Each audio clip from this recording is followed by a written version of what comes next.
So Galileo said that the book of nature is written in the language of mathematics and geometry. So let's talk a bit about geometry. Don't worry, I will not talk to you about mathematics. So we'll talk about geometry. Let's start with Euclidean geometry. So it's based on very simple concepts such as points, lines, mainly straight lines, circles, etc. And out of these concepts, we can use it to do many things. For example, we could use it to describe images. In fact, many software programs use this type of geometrical concepts to store the images and so on. This is just an example. Now, geometry arose from technological necessities of the time, like measuring fields, levying taxes, etc. The Greeks formalized and abstracted the rules of geometry, and they summarized them starting from some axioms. And they had a list of axioms, so Euclid had a list of axioms, and one of them was, for example, just to give you an example, that if you give 2 points, any 2 distinct points, then there is a unique line, unique straight line passing through them. Okay? That's, I guess, something we all think it's obvious. That's a starting point, and if you assume this, then you can prove many other things. Now, this process of formalizing geometry, these geometrical constructions, has continued to this day. And in fact, now we can imagine curved geometries and higher dimensional geometries and so on. And we have similar principles to describe all of these cases. Now, geometry is a very basic notion. It is possible even to find it in unexpected places. And so I'm going to give you an example of how we can find it even in children's games. So there is this game called Spotted that has many different cards with different images. And when you play, you have to match an image that is in your card to the image that's been played, to the image in a card that's been played. And by the way, I'm not getting any ad money. So, for example, these are the cards, and for example, you have these 2 different cards, and then you can find the image that is in common between these 2 cards. Can you find it? Yeah, there it is. So, for example, between these 2 other cards, there is also an image in common. Can you find it? Okay, good. You're getting good. Okay, so we are not going to continue. So what we see is that given any 2 cards, there is a unique image in common. Now, there is a kind of geometry behind this game. So I just said that given any 2 different cards, there is a unique image in common. And this sounds similar to that postulate of geometry if we replace the word cards by points and image by lines. So we can, from this little game and this little system of cards, we can abstract this notion of geometry. And in fact, so we replacing the names in this way, there is a geometry behind this game. In fact, something called finite geometry, which is something that was developed in the 17th and 18th centuries. There is also higher dimensional geometry behind language models such as ChatGPT and, well, a lot of software programs. For example, in that case, words are represented as points in some higher dimensional space. That's another example. Now, these concepts of geometry were used to measure the geometry of our real world, the Earth. So Eratosthenes developed this simple observation where he noticed that if you have a vertical stick at some time of the year, it has no shadow, but if you move some distance away, it will have some shadow. And then by measuring this angle and this distance, he could estimate the size of the Earth. In particular, he showed that the surface of the Earth is not flat, but it's a curved space, it's curved geometry.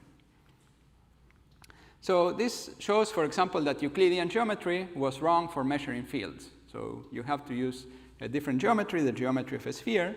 Of course, it's that little mistake that you make is small for small fields. It only gets big if you were to measure fields which are the size of a continent. Okay.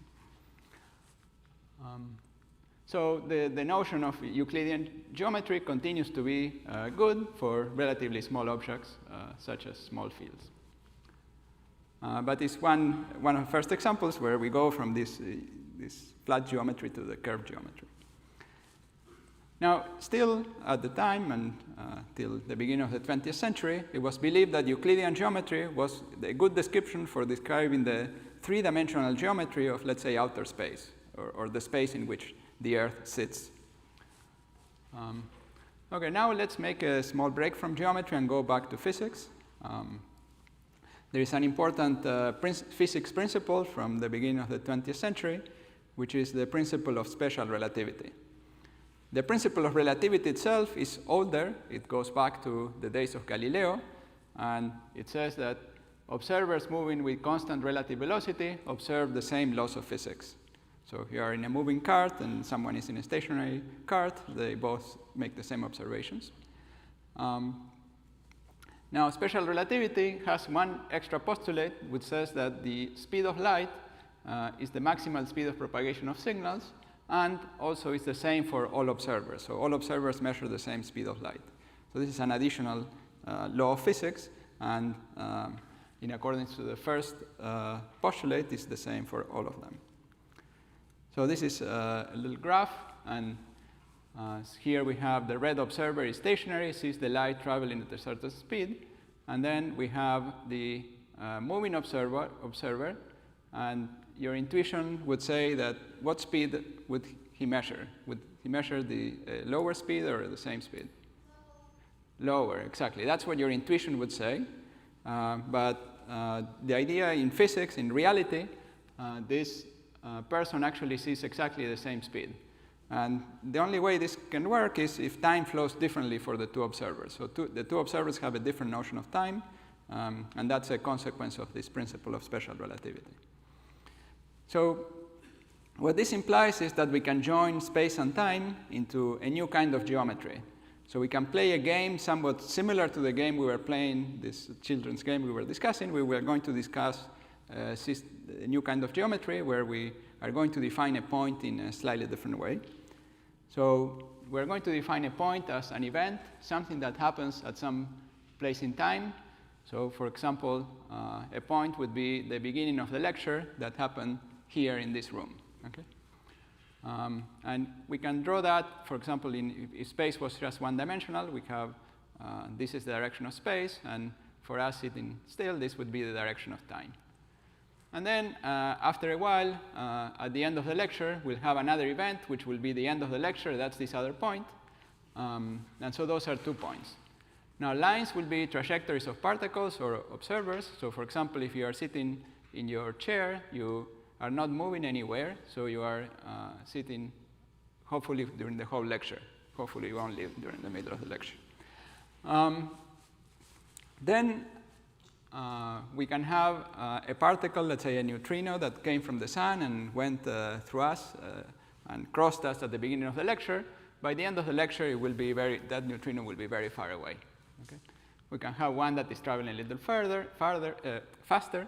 And finally, we can have a light ray which travels as fast as possible, and that's the maximal propagation. So any straight line of an observer moving with constant velocity will be within that.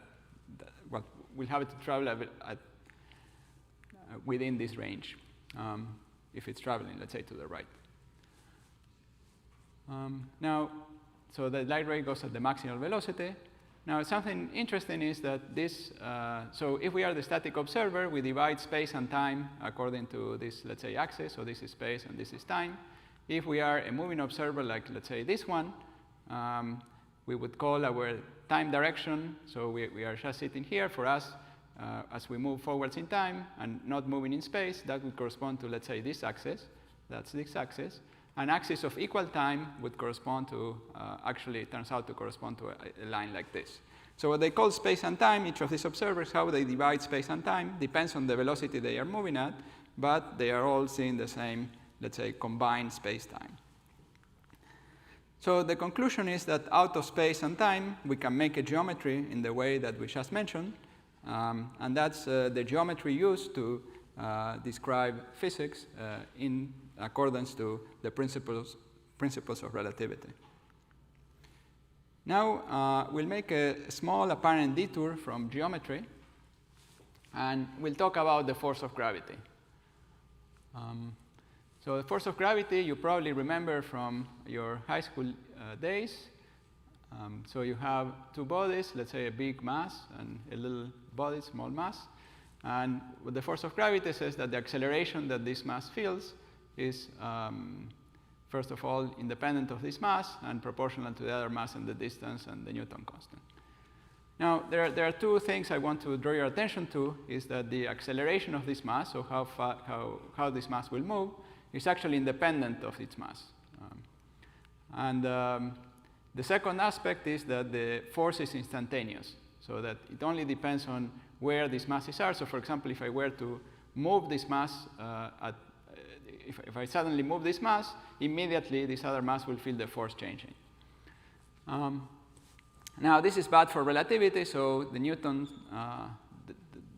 law has to be changed so as to make it consistent with the principle that no information can travel faster than the speed of light. However, this first fact will be something that will be retained. In fact, that observation is something that Einstein called his happiest thought. And this is the idea that if you are falling freely in a gravitational field, your weight disappears. So in other words, the main effect of gravity disappears.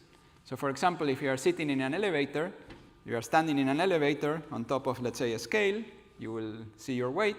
But then if the wires break and you are falling freely, then you're falling at the same rate as the elevator and the scale and so on, and your scale will show 0 weight. Okay? Weight has disappeared. Now, I don't recommend doing this experiment in an elevator, but I'm told that it's very, very fun to do this experiment in outer space. I haven't done it myself.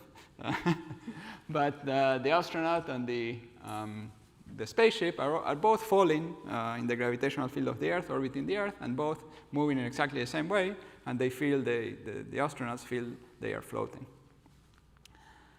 Okay, so based on that observation, Einstein developed the idea of general relativity, and general relativity is Einstein's theory of gravity. And the basic concept, the basic idea is that the geometry of space-time is not flat, but is curved. And the idea is that if you are a particle moving freely, falling freely, that particle will move along that space-time along the shortest trajectory. So the analog of a straight line is the, in some sense, shortest trajectory. And then he had the idea that this curvature is produced by the presence of matter. So he had an equation which basically says that the curvature of space-time is proportional to the amount of matter that you have. So our conclusion is that so space-time is really described by this curved geometry. And again, as we said before, points are events, and straight lines are the trajectories of observers falling freely. And for our everyday experience, of course, that space-time is pretty close to flat space. Now, in some cases, you can really see very clearly the curvature of space-time. So this is an example where we are here at the Earth, and we are looking back at the universe, and this is called gravitational lensing. So here we have a cluster of galaxies, which is just a big mass that curves the space-time geometry, and then the light ray that comes from a galaxy that is even further away will follow the lines of, let's say, straight lines. And here we see that we have two straight lines that initially are moving apart from each other, and then they meet again. So that's something that could not happen in flat space, where two lines that are initially moving away from each other would continue moving away from each other. But here they come back to the Earth, and in the Earth we see two images of the same galaxy. So a very clear demonstration of the curvature of space-time. And it is somewhat, in some sense, similar in spirit to how Eratosthenes showed that the curvature of the Earth that the Earth was not flat by looking at the trajectories or the properties of light rays.